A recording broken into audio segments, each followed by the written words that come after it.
Bismillahirrahmanirrahim.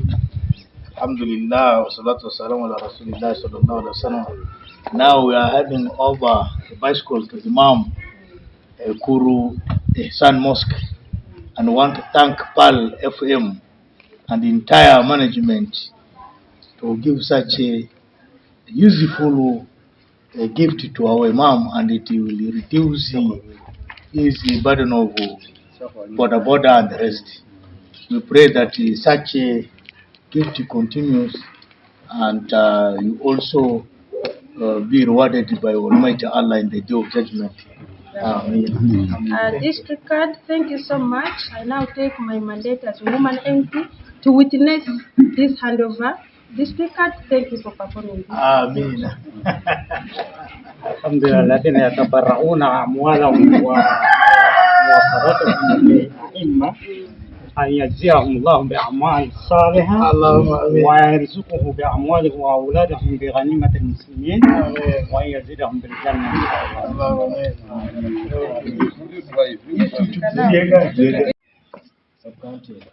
Yeah, this is the county sheikh.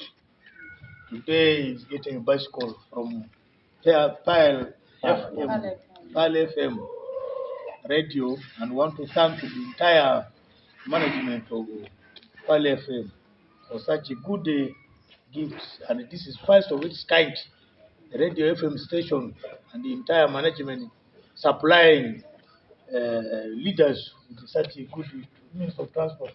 Thank you very much. Thank you. Okay. MP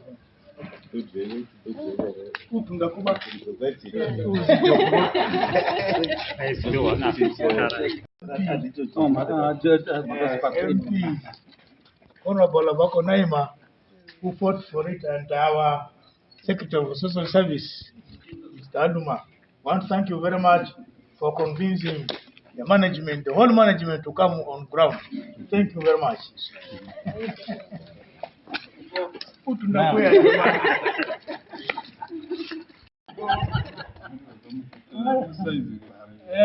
This is Count Sheikh Yoyo.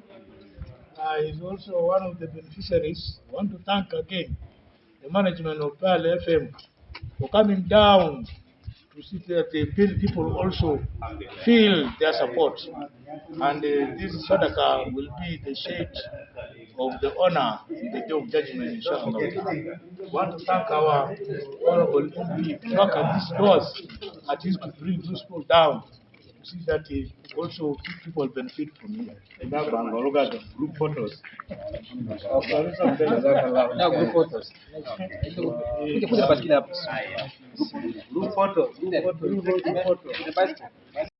This is our brother from Zone 1, refugee camp.